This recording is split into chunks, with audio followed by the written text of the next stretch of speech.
You probably think you're good at flirting, until this happens.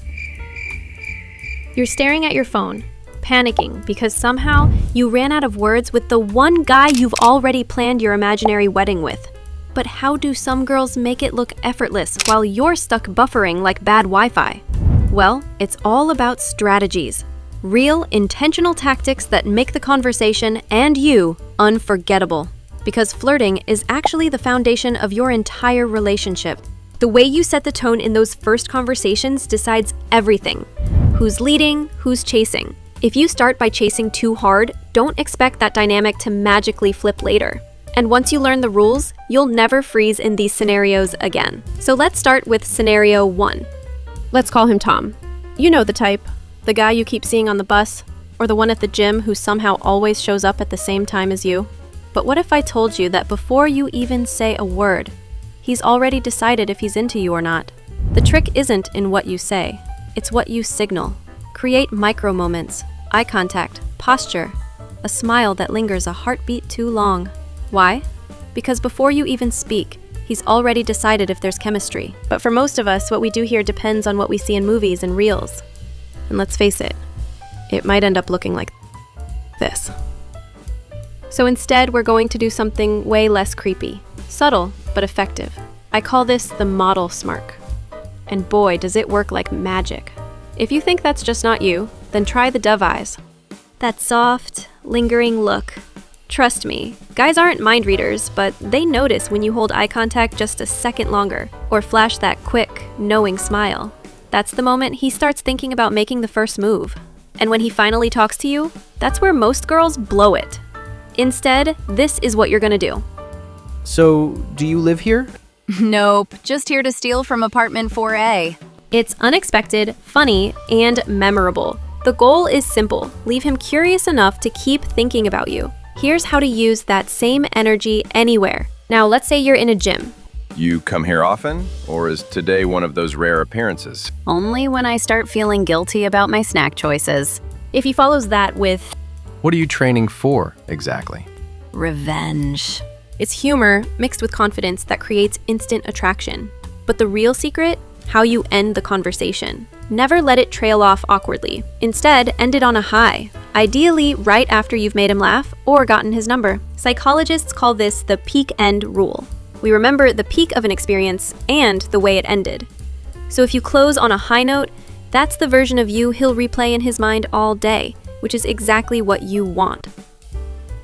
Now, what if he's someone you actually see often? In class, in your office, in your favorite cafe? This is trickier because comfort can kill chemistry. I bet you didn't know this, but how you sit changes how he feels. In school, office, or professional settings, more often than not, we end up sitting shoulder to shoulder. This is actually not the best way to have a deep conversation with someone you're trying to be romantically involved with, because what it does is give a friend or peer energy, and whether we like to accept it or not affects the way we feel for the person and also how the conversation goes. Instead, sit face to face? Now that feels intimate. And when he speaks, tilt your head a little. That tiny gesture says, I'm listening. I'm into this. And if you want to make him feel connected without saying a word, mirror him. If he leans forward, you lean forward. If he laughs, loosen up too. Mirroring creates subconscious familiarity, the you feel like home effect. But just don't overdo it, because you don't want to end up looking like this. And for God's sake, stop crossing your arms. Show your hands and your neck, because evolution has trained our brains to trust people who look open and not closed off. It literally makes him feel safer around you without knowing why. Now, here's where things get really fun. Drop hooks he can follow up on later. Wait, you rebuild sneakers? Send me a picture later. You mentioned a documentary. Text me the name. You're not just flirting, you're setting up the seeds so that future conversations flow naturally. It's planting seeds in person and letting them grow through text. The best kind of flirting doesn't stop when you leave the room. It lingers in his head like a song he can't shake off. And that's exactly what you're about to do next, by giving him compliments. Something like, your eyelashes are unfairly long, or you're way too organized, are you okay? Is flirty while being classy. But if you really want to take things up a level, there's one subtle trick that flips the script completely. It's the move that makes him feel like he's chasing you, even when you're the one quietly running the show. Ask for help. Men love to feel useful. However, make sure we are just sprinkling it and not completely looking like you're a codependent mess. Men love to feel needed. If you make them feel extremely useful, his poor monkey brain can't help falling in love with you. But here's where most girls lose the plot. They do everything right and then push right when they should pull. The secret isn't constant effort, it's knowing when to pause. That's what actually keeps the attraction alive. If he's busy or distracted, don't chase. Smile, pull back, and let him re-engage. Respect is hot. Desperation kills desire. And trust me, nothing tests your ability to pull back more than what happens next. Bars. Now, welcome to the danger zone, where flirting can go from fantasy to full regret in one drink. But here's the part no one warns you about. The moment the buzz feels good is the same moment your radar for chemistry shuts off. Because getting drunk on a date? That's not the move. The second you lose control, you lose yourself. Of how you sound, what you're saying, and how you're coming across. You think you're being mysterious, but you're just slurring philosophy. Plus, alcohol literally makes you look worse. Flushed, sleepy, messy energy. So skip the let's get drinks plan. However, if you're skipping the shots, what should you do instead? There's one kind of move that creates instant connection without saying a single word, and that's an activity date. Mini golf, painting, bowling, cooking. Because dopamine from fun activities sticks, and your brain links that good feeling to the person you're with. He'll think he's into you, but really, he's just high on dopamine. When you laugh, lightly touch his shoulder. Don't cling to one corner, move, explore, and let him notice you from afar. Say, give me a minute, I'll be right back. Then actually leave. That small scarcity keeps the reward loop alive.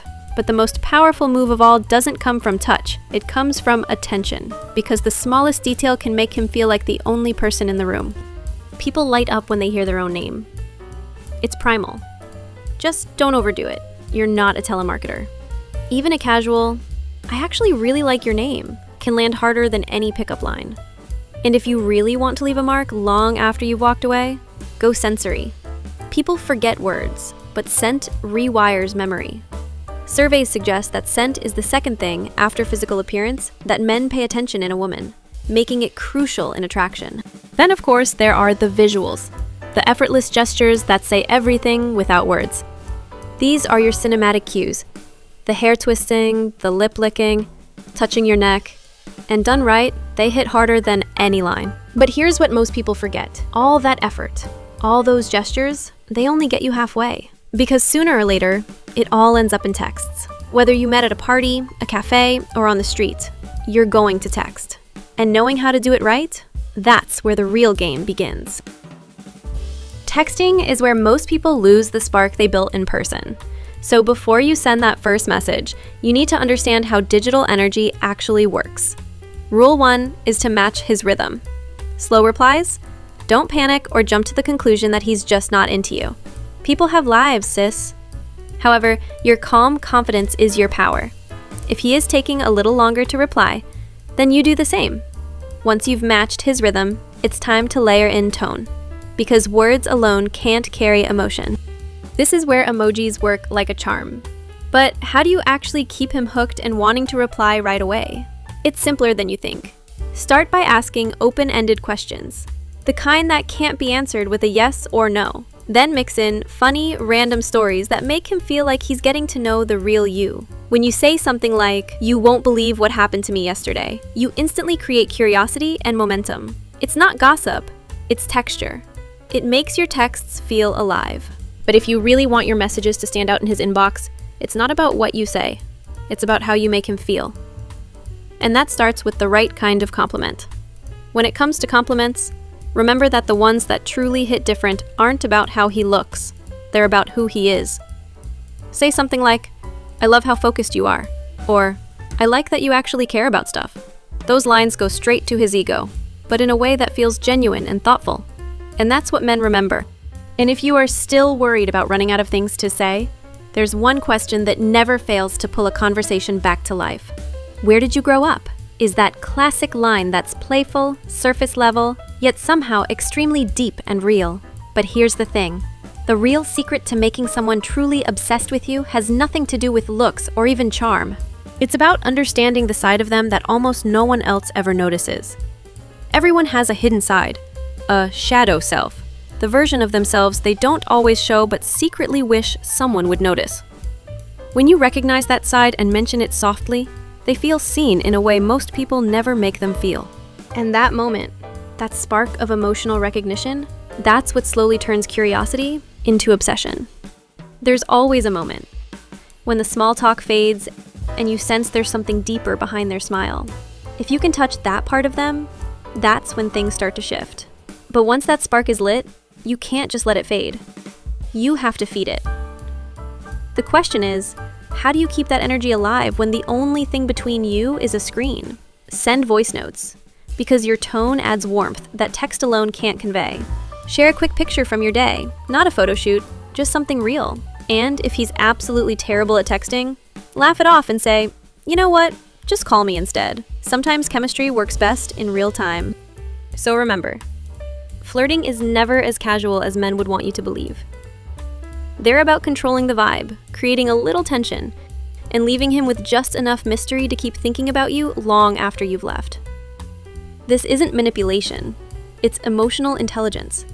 And once you learn how to use it, he's not just replying to your texts. He's thinking about you constantly, wondering why you feel so different from everyone else. If you enjoyed this breakdown, hit subscribe and tell me which technique blew your mind the most, or what topic you want me to tackle next. And remember, if they're calling you dramatic, cringe, or difficult, then you're probably doing something right.